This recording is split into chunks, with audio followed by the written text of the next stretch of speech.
Hey everybody, Chris Funk here. I hope everybody's having a wonderful weekend. I've been getting a lot of calls lately from friends, investors, clients saying, "Hey Chris, with everything that's going on with interest rates, are you nervous? Are you getting nervous?"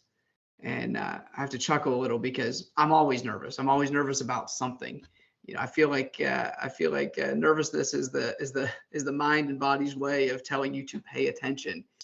But I'm not just nervous about interest rates. I'm also nervous about inflation. And so some of the data that I'm going to focus on today is related to that single family housing side of our business. What we're going to look at today, and we're going to start out with the interest rates, since that's what I've been getting a lot of phone calls about. And I think looking at this the St. Louis Fed chart, it really puts it all in perspective. You can see where we started in the year I was born, 1981. Interest rates were 18.63%. Pretty crazy. And they've gone all the way down to as low as 2.73%. And we're, right now we're at a, 5.09. The interest rates certainly are something that we're looking at.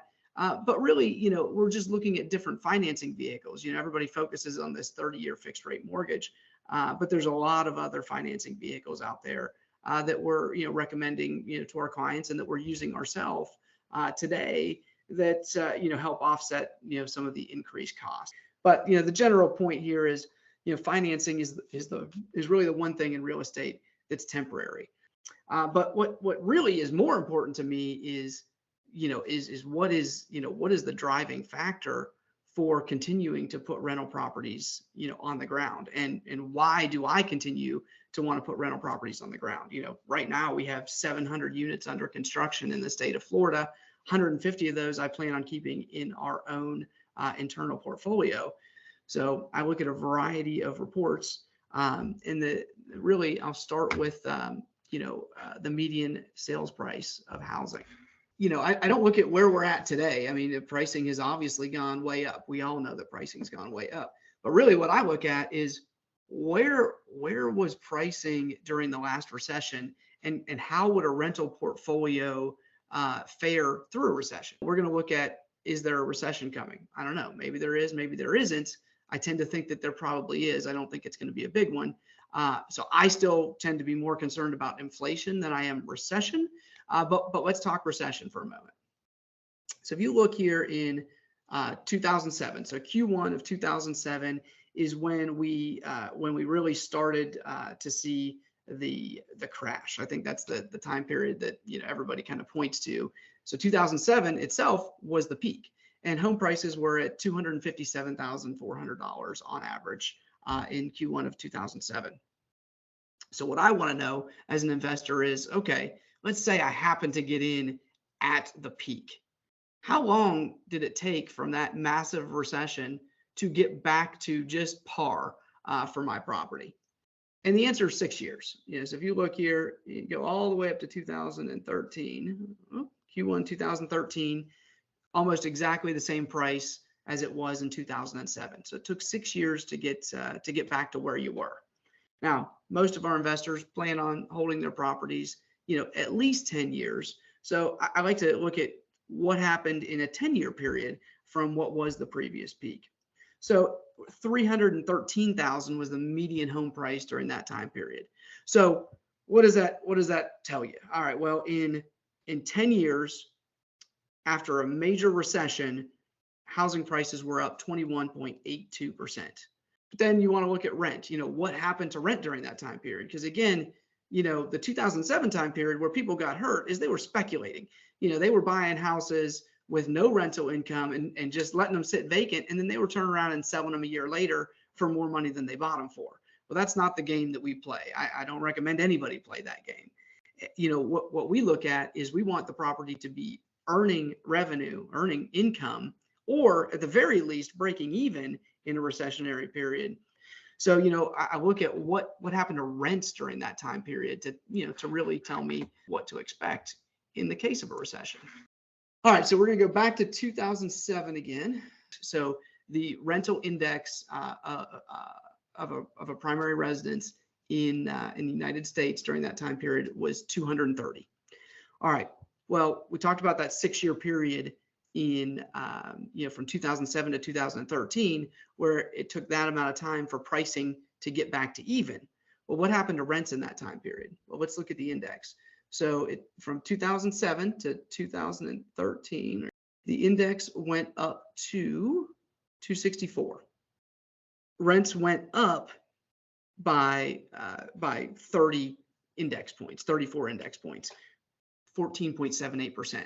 So during the time period that prices had peaked and then they were in the trough, they were going down, and then on their way back up, rents went up 14.78%. Now, 2009 and 10, that was the peak of the oversupply of housing. But even in the peak of oversupply, look at this, rents were still just flat, which means that really during a 4-year period, during that recession, rents went up that 14.78%. Let's look at what happened in 2017. So rents went up to 303. So index went to 303. So that's from 230 to 303, which is almost a 32% increase. So let's talk about supply. Where are we at in housing supply in the U.S. right now? Everybody talks about it being low, but I'd like to kind of show you how it's low, and why I think it's going to continue to be a problem, and a problem for us as real estate investors in a good way, but a problem for the United States in a bad way as it is a housing shortage. So you can see right now we're on track this year, 2022, for 15,909 permits. So 15,909 permits. Put that in perspective. Last year we did 16,138. Basically flat is what we're tracking for. Let's take a look at what permits were in 2005. 17,753 permits. So today we are permitting roughly 10% less units than we did at the peak in 2005. And we've had at least a 22% population growth during that time period. But the other interesting thing on this is look at 2007. So remember our chart, 2007 was the peak pricing. So it took 2 years from peak permits to get to peak pricing. And if you look at where we're at today, I still don't think we're anywhere close to peak permit levels. There's still a lot of factors all over the country, but particularly in Florida, that are limiting the number of lots that can be delivered. So this permit number, there would be more permits coming online if there were more lots to permit. But this restriction of lots has created a restriction on housing, and then further supply chain issues have created a restriction on housing, which is really holding down the number of houses that are coming out of the ground and exacerbating the housing shortage. But let's talk about population. So if you look at the total population here in the state of Florida right now, we're at 21,781 people. Now this chart only goes through January of 2021. So it really does not take into account the massive growth that we've seen, because we've seen an expanded population growth in Florida, particularly in 2021 and 2022. But if you just put this in perspective to 2005, 17,842,000 residents in the state of Florida during that time period. So, again, when you look at the supply of housing and the limited number of permits that are coming online, we're still way below the permit levels that we saw in 2005, and our population has grown 22% since that time period. So in 2000, there were a little over 1 million vacant housing units for sale. Put that in perspective with today, we're only at 667,000. So, we're, whatever, 35% less vacant housing units for sale on the market today than we were in 2000. And remember, the population growth from 2005 was 22%. So again, massive population growth, and we've got less units on the market today than we did 22 years ago. So 2008 was the peak housing units, where there were 2.2 million. Let's look at the rental housing stock. Let's look at 2000. 2.9 million to today, 2.7 million, almost flat, right? So we've got about the same number of vacant housing units for rent on the market today as we did in 2000. But again, pretty big difference in the fact that we've had over 20% population growth during that time period.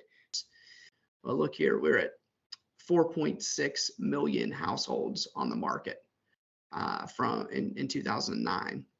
We are again 2.7. So we're 2 million less households on the market, a lot more people in the state than we were in 2009. And 2009 only saw flat rental growth. Didn't see it go down. It was just flat. So when I look at, what are our risk factors? Could rents go down? Of course, rents could go down. Anything could happen. But this data is telling me that we have such a restriction on supply that the likelihood of rents going down in a recession is pretty low. So everything that I see here says, hey, we've got from a residential rental standpoint, that's all I'm talking about today.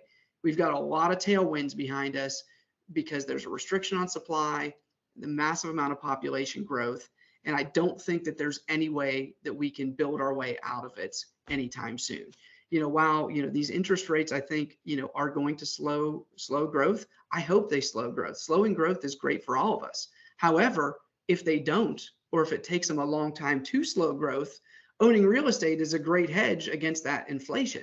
So we're really hedged on both sides of the fence. If inflation goes up, that's great for us as real estate owners. That's going to continue to drive rents up. If there is a recession, that's going to drive more renters into the pool, into an already restricted supply of housing, which should at the very least keep rents where they are, but more than likely, because of the constricted supply, we'll probably continue to see rent growth into the future.